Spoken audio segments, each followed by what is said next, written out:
Hola, muy buenas tardes.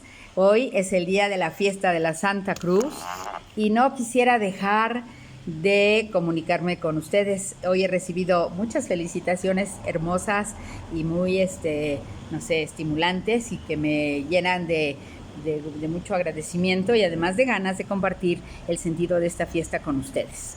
Hoy celebramos la fiesta de la Santa Cruz y los albañiles se ponen muy listos porque es el día de su día, ¿no? El día que se les honra y que se festejan y que hacen sus, no sé, su mole, sus maripuces, sus cohetes y ponen sus cruces con forradas de plástico, toda una tradición que, aunque yo no sé exactamente en qué momento empieza a hacerse tan popular, pero que viene de del culto culto a la Santa Cruz, que nace en la ciudad de mi amadísima Jerusalén.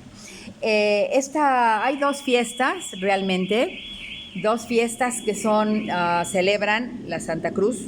Una es la del día de hoy, que se llama la invención de la Santa Cruz, no porque la inventaron, sino porque la palabra inventar quiere decir hallar, descubrir, ¿no? Dar a conocer algo que estaba oculto. Entonces es el día que encontraron la cruz de Jesús. ¿Cómo la encontraron? Pues verán, en primer lugar, cuando fue la pasión de Jesús, ¿no?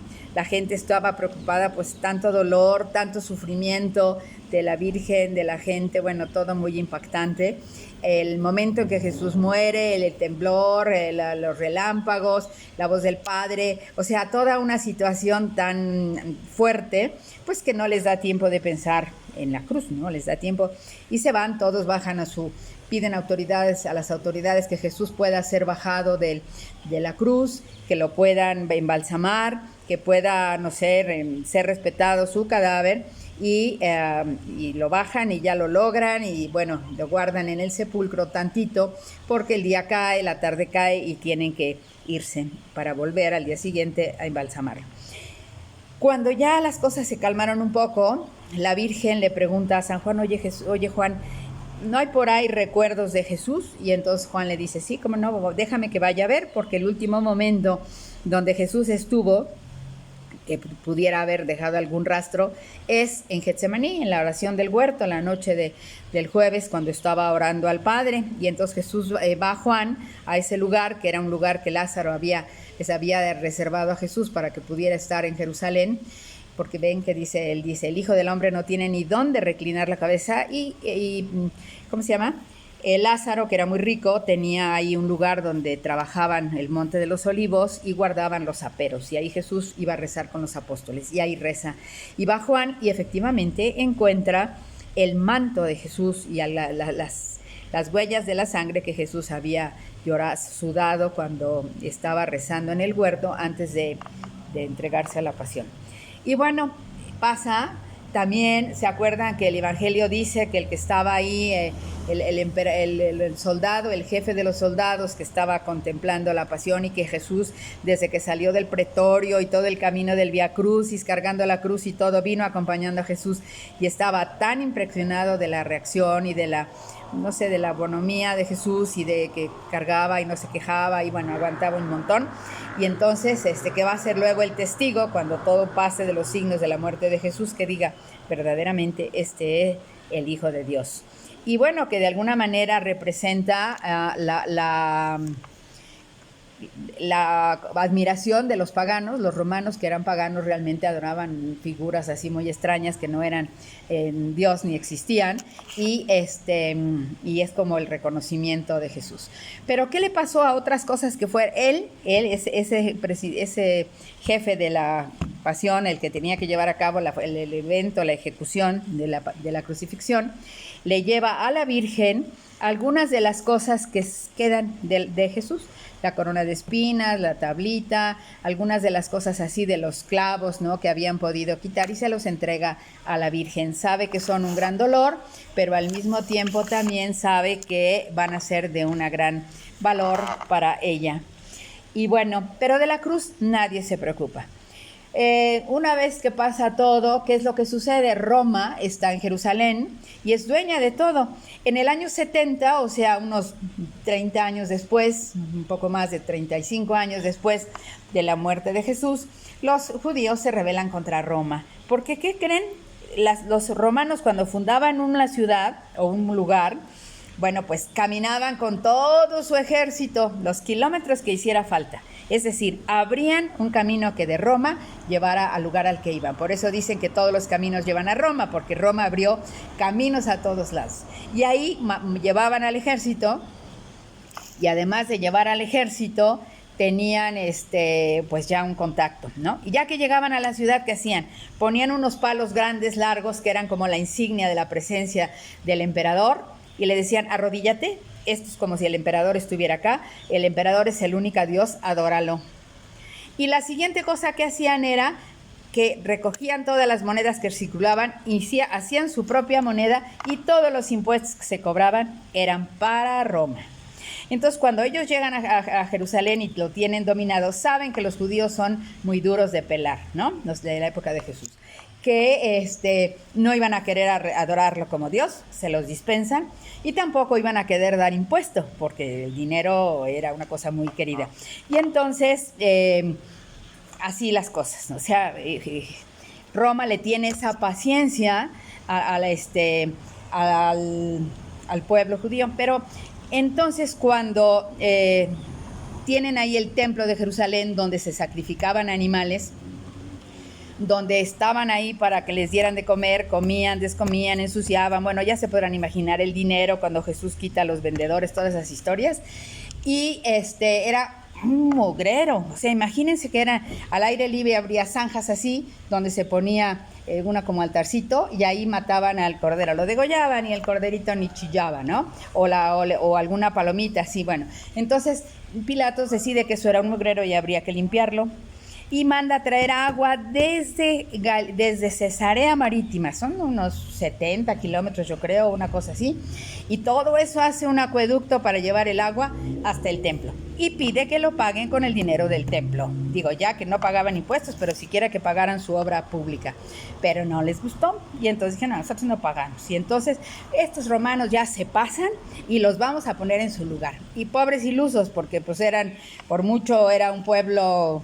No era un pueblo militar, no eran ellos soldados, y Roma sí, ¿no? Roma tenía toda la experiencia de guerra en todo el mundo conocido, ¿no? Que ya lo habían conquistado. Y bueno, entonces se hace una revuelta terrible, por supuesto pierden los judíos, y los romanos le dicen, se me van de aquí, pero todos, todos. El judío que esté a menos de 100 kilómetros de Jerusalén será pasado así, ¿no? O sea, lo va a pagar con su vida. Y entonces se dispersan, ahí empieza la famosísima diáspora, la dispersión de los judíos por el mundo conocido. Los sumos sacerdotes y todos los que estaban en el templo, todos los que después, los que mataron a Jesús, se van, pero rapidito a Cesarea Marítima, ¿cómo se llama?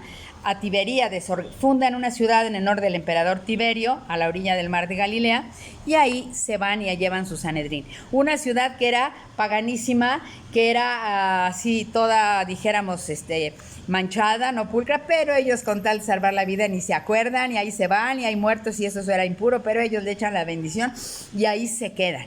Entonces, ¿qué pasa? Que Roma hace dueña de todo y por lo tanto de Jerusalén.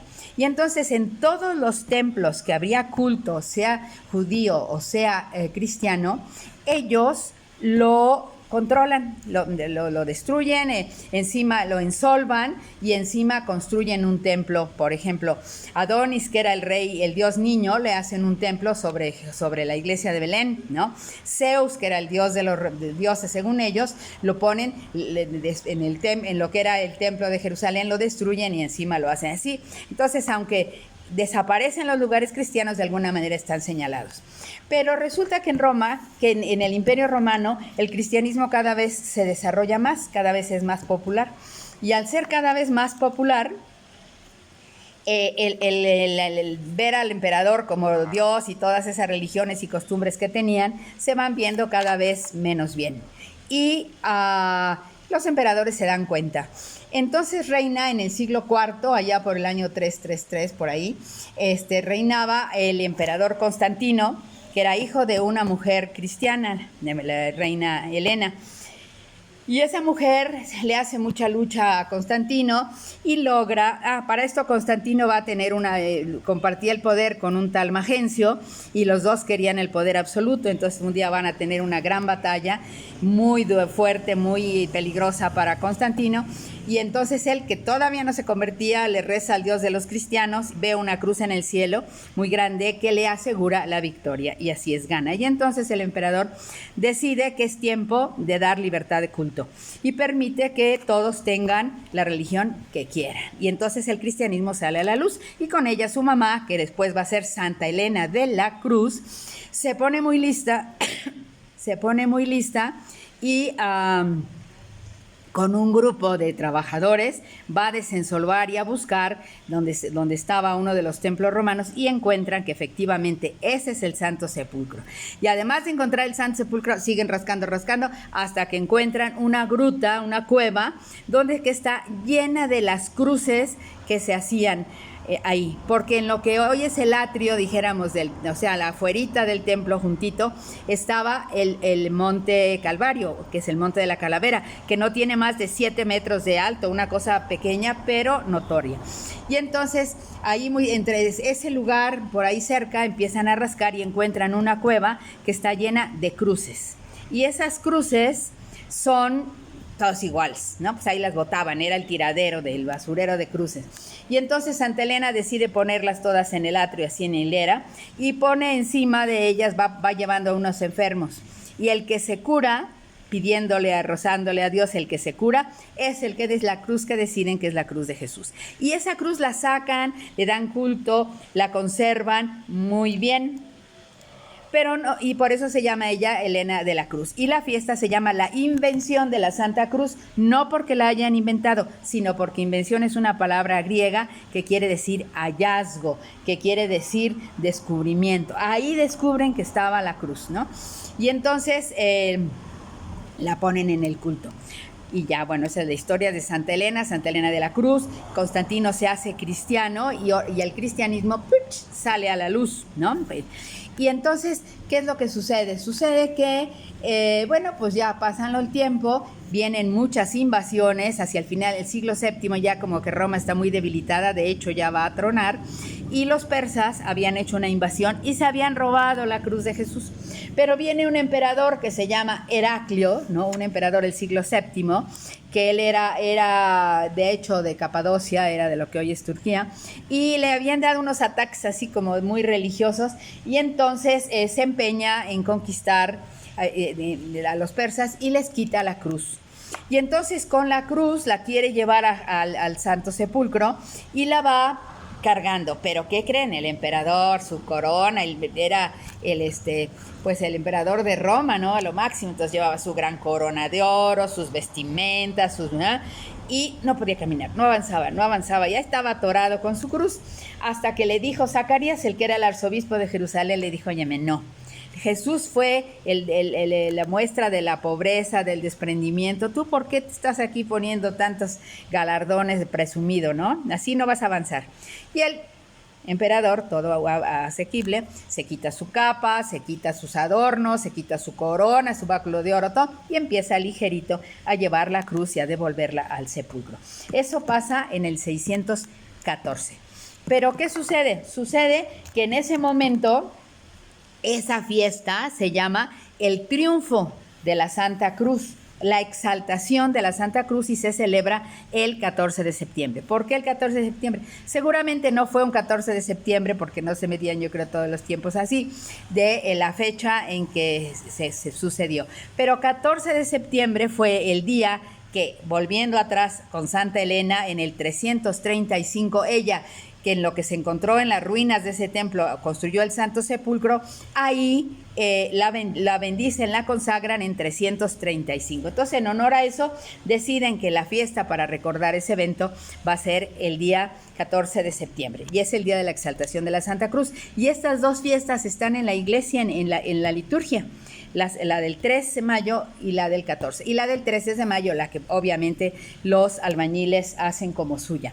Y muy interesante que en este momento deciden cortar la cruz en cachitos, para que no se la vuelvan a robar.